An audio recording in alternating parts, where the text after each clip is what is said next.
Ang aklat ni Mateo, chapter 18. Pakinggan ang salita ng Diyos na nagbibigay buhay. Sino ang pinakadakila? Nang mga sandaling iyon, lumapit kay Jesus ang mga alagad at nagtanong, "Sino po ang pinakadakila sa kaharian ng langit?" Tumawag si Jesus ng isang bata.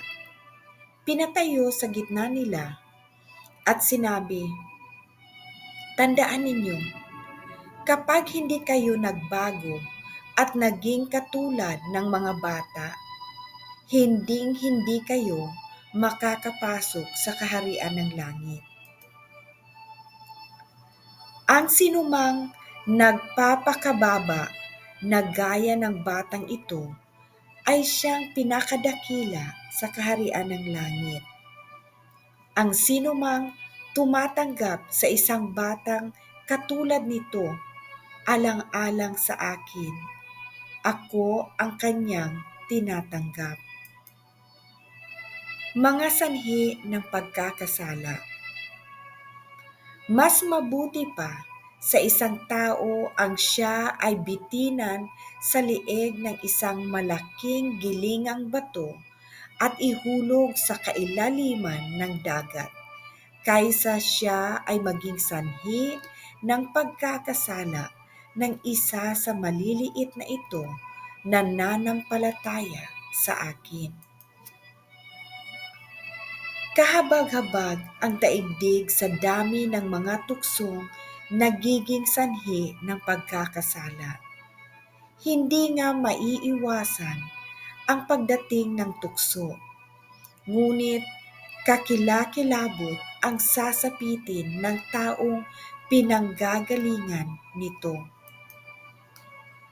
Kung ang iyong kamay o paa ang nagiging sanhi ng iyong pagkakasala, putulin mo iyon at itapon.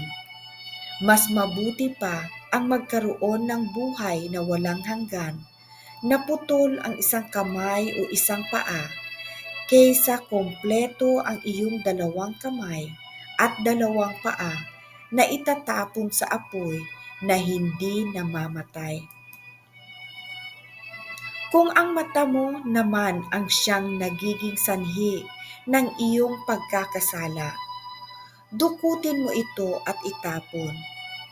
Mas mabuti pa ang magkaroon ng buhay na walang hanggan na bulag ang isang mata kaysa may dalawang mata kang itapon sa apoy ng impyerno. Ang talinghaga tungkol sa nawawalang tupa. Pakaingatan ninyong huwag hamakin ang isa sa maliliit na ito.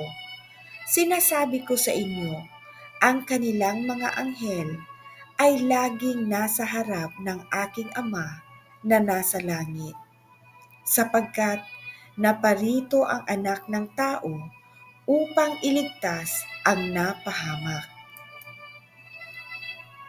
Ano sa palagay ninyo ang gagawin ng isang taong may 100 tupa kung nawala ang isa sa mga iyon? Hindi ba't iniiwan nila ang 99 na nasa bundok upang hanapin ang naligaw? Tandaan ninyo, kapag ito ay kanyang natagpuan, higit niyang ikagagalak ang isang ito kaysa 99 na hindi naligaw. Gayon din naman, hindi ayon sa kalooban ng inyong Ama na nasa langit na mapahamak ang isa sa maliliit na ito. Kung magkasala sa iyo ang kapatid mo, puntahan mo siya at kausapin ng sarilinan tungkol sa kanyang kamalian. Kapag nakinig siya sa iyo, naibalik mo na ang inyong pagsasamahan bilang magkapatid. Ngunit kung ayaw niyang makinig sa iyo, Magsama ka pa ng isa o dalawang tao upang ang lahat ng pinag-usapan ninyo ay mapatunayan ng dalawa o tatlong saksi. Kung ayaw niyang makinig sa kanila, sabihin mo sa iglesia ang nangyari. At kung ayaw pa rin niyang makinig sa iglesia, ituring mo siyang parang hentil o isang maniningil ng buwis. Kapangyarihang magbawal o magpahintulot. Tandaan ninyo, anumang ipagbawal ninyo dito sa lupa ay ipagbabawal sa langit. At ang ipahintulot ninyo dito sa lupa ay ipahihintulot sa langit. Tandaan din ninyo, kung ang dalawa sa inyo ay magkaisa dito sa lupa sa paghingi ng anuman, ito ay ipagkakaloob sa inyo ng aking Ama na nasa langit. Sapagkat saan may dalawa o tatlong nagkakatipon sa pangalan ko, naroon ako kasama nila. Ang talinghaga tungkol sa lingkod na di marunong magpatawad. Lumapit si Pedro at nagtanong kay Jesus, Panginoon, ilang beses ko po bang patatawarin ang aking kapatid na nagkakasala sa akin? 7 beses po ba? Sinagot siya ni Jesus, hindi 7 beses, kundi 70 ulit na 7. Sapagkat ang kaharian ng langit ay katulad nito. Ipinasya ng isang hari na hingan ng ulat ang kanyang mga alipin tungkol sa kanilang mga utang. Nang simulan niyang magkwenta, dinala sa kanya ang isang lingkod na may utang na milyon-milyong piso. Dahil sa siya'y walang maibayad, iniutos ng hari na ipagbili siya, pati ang kanyang asawa, mga anak, at lahat ng kanyang ari-arian, upang siya ay makabayad. Lumuhod ang lingkod sa harapan ng hari at nagmakaawa. Bigyan pa po ninyo ako ng panahon at babayaran ko sa inyo ang lahat. Naawa sa kanya ang hari, kaya't pinatawad siya sa kanyang pagkakautang at pinalaya. Ngunit pagkaalis roon ay nakita niya ang isa niyang kapwa lingkod na may utang sa kanya na ilang daang piso. Sinakal niya ito sabay sabi, magbayad ka ng utang mo. Lumuhod ito at nagmakaawa sa kanya.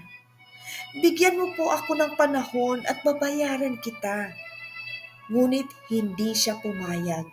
Sa halip, ito ay ipinabilanggo niya hanggang sa makabayad. Sumama ang loob ng ibang mga lingkod ng hari sa pangyayaring iyon, kaya't pumunta sila sa hari at nagsumbong. Ipinatawag ng hari ang lingkod na iyon. Napakasama mo, sabi niya. Pinatawad kita sa utang mo sapagkat nagmamakaawa ka sa akin. Naawa ako sa iyo. Hindi ba dapat ka rin sanang mahabag sa kapwa mo? At sa galit ng hari, siya ay pinabilanggo hanggang sa mabayaran ng buo ang kanyang utang. Gayon din ang gagawin sa inyo ng aking Ama na nasa langit kung hindi ninyo taus-pusong patatawarin ang inyong kapatid. Darating na po si Jesus. Humingi po tayo ng kapatawaran sa lahat ng ating mga kasalanan at patawarin po natin ang lahat ng nagkasala sa atin. Tandaan po natin, mahalin natin ang Panginoon ng higit sa lahat.